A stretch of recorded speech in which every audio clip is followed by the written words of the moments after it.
হজ ফরজ, উমরা দ্বারা তার হজ সম্পাদিত হবে না, তাকে পৃথকভাবে হজ করতে হবে। তবে দুর্ভাগ্যজনক একটা কথা, আমাদের এই দেশ একটি মুসলিম কান্ট্রি, মুসলিম অধ্যুষিত একটি দেশ, যেই দেশে 90% মানুষ মুসলমান। এই দেশের হজের সফরে এত পরিমাণ টাকা লাগে, মনে করেন আমাদের পার্শ্ববর্তী আরও যে দেশগুলো আছে, ওই দেশগুলোতে হজের সফরে এত পরিমাণ টাকা খরচ লাগে না। ইন্দোনেশিয়া থেকে হজের সফরে যেতে, আমি একটু আগে এটা একটু বলবো, এই জন্য কোট করে নিয়ে আসলাম। ইন্দোনেশিয়া থেকে মক্কার দূরত্ব হলো ৮,৮৭৭ কিলোমিটার ইন্দোনেশিয়া থেকে। আর ইন্দোনেশিয়া থেকে হজের খরচ হলো 2,38,453 টাকা। দূরত্ব অনেক বেশি আর খরচের অ্যামাউন্ট তো বললাম। আর আমাদের বাংলাদেশ থেকে মক্কার দূরত্ব হলো 5,150 কিলোমিটার। আর হজের খরচ হলো এবছর 6,83,018 টাকা সরকারিভাবে। তা আপনি চিন্তা করেন, ইন্দোনেশিয়া থেকে দূরত্বও বেশি, খরচও অনেক কম, প্রায় 4 লাখ টাকা কম। বাংলাদেশ থেকে দূরত্বও কম, খরচও অনেক বেশি, 4 লাখ টাকা বেশি।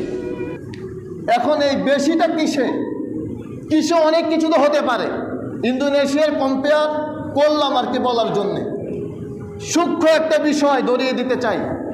মনে করেন কেউ যদি ভিজিট ভিসায় সৌদি আরব যায়, তার ভিজিট ভিসায় খরচ হয় 60 থেকে 70 হাজার টাকা। আপনি সৌদি আরব ভ্রমণে গিয়েছেন, দেখতে গিয়েছেন, আপনার খরচ 60 থেকে 70 হাজার টাকা। আপনি একজন মুসলমান, রাসূলকে ভালোবাসেন, রাসূলের জন্য আপনার অন্তরে মহাব্বত আছে। আপনি যদি রাসূলের একটি সুন্নাহ উমরা পালন করতে মক্কায় যাবেন, ভিজিট ভিসায় আপনার খরচ 60 থেকে 70, উমরা যখনই করবেন আপনার খরচ হয়ে যাবে 1 লাখ। দূরত্ব সমান। বিমান এক, আপনার পাশের জন ভিজিটে যাবে, খরচ 60 থেকে 70। আপনি পাশের সিটে বসে উমরা যাবেন, খরচ 1 লাখ। আর আপনি যদি হজ পালন করার জন্য ফরজিয়ত একটা ইবাদত পালন করতে যাবেন, আপনার খরচ এবছর পড়ছে হলো 1,94,800 টাকা। ভিন্ন খরচ আরও অনেক থাকতে পারে, কিন্তু এই যে 1,94,800 টাকা বিমান খরচ আপনি নেন, কারা না এগুলো? এই জাতি তো, এই যারা এই দুষ্কর্মটা করছে, তাদের মুখোশ উন্মোচন করা প্রয়োজন।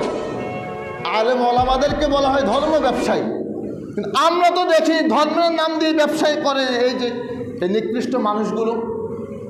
যারা করে তারা অবশ্যই নিকৃষ্ট মানুষ বলেই এই কাজটা করতে পারে। হজের ফরজিয়ত একটা ইবাদতে আপনি এই পরিমাণ বিমান খরচ দেখাতে পারেন কিভাবে? কিন্তু আপনি ভিজিটে ভ্রমণে দেখতে যাবেন, আনন্দ উৎপন্ন করতে যাবেন, তখনই আপনার খরচ কম। রাসূলের ভালোবাসায় যাবেন, খরচ আরেকটু বেশি। আর আল্লাহর ভালোবাসায় গেলে তখন এবার আপনাকে কোরবানি আরো বেশি করে করতে হবে। এটার নাম হলো বাংলাদেশ। এটা চলছে আমাদের উপরে, এক অমানবিক নির্যাতন এই মুসলমানদের উপরে চলছে। আল্লাহ আমাদেরকে হেফাজত করুন। তো বলছিলাম যে হজ এবং উমরার সফর তাবেঈরা এত বেশি পরিমাণে করতেন। হজ এবং উমরাতে এই যে হাজিরা যায়, এই হাজিদেরকে নিয়ে আল্লাহ রাব্বুল আলামিন গর্ববোধ করেন। যখন হাজিরা আরাফার ময়দানে অবস্থান করে, আরাফার ময়দানে থাকে, ধুলোমলিন চেহারায়, উষ্ণ খুষ্ণ চুলে যখন হাজিরা থাকে, তখন আল্লাহ রাব্বুল আলামিন তার ফেরেশতাদেরকে বলেন, ও আমার ফেরেশতারা, দেখো তো চেনো কিনা, যাদেরকে বলেছিলেন তৈরি না করতে, সৃষ্টি না করতে, আমার সেই বান্দারা আজ আমার ডাকে সাড়া দিয়ে আরাফার ময়দানে অবস্থান করছে। আমার এই সকল বান্দাদেরকে এরা যা চাইবে আমি আল্লাহ তাদের সবাইকে তাই দান করবো। সুবহানাল্লাহ। এত মর্যাদা আল্লাহ রাব্বুল আলামিন হাজিদেরকে দেন। হাজিদের মর্যাদা সম্পর্কে আরেকটি চমৎকার হাদিস আপনাদেরকে শোনাই। দেখেন, এটা হৃদয় লাগার মতো একটি হাদিস। আল্লাহ রাসূল সাল্লাল্লাহু আলাইহি ওয়াসাল্লাম বলেন, মা মিন মুসলিমিন ইউলাব্বি ইল্লা লাব্বা। যে কোনো মুসলমান ইমানদার যখন হজের সফরে গিয়ে তালবিয়া পাঠ করে, যখন সে তালবিয়া পড়ে, তালবিয়া কি? লাব্বাইক আল্লাহুম্মা লাব্বাইক, লাব্বাইক লা শারীকা লাক লাব্বাইক, ইন্নাল হামদা ওয়ান নি'মাতা লাকা ওয়াল মুলক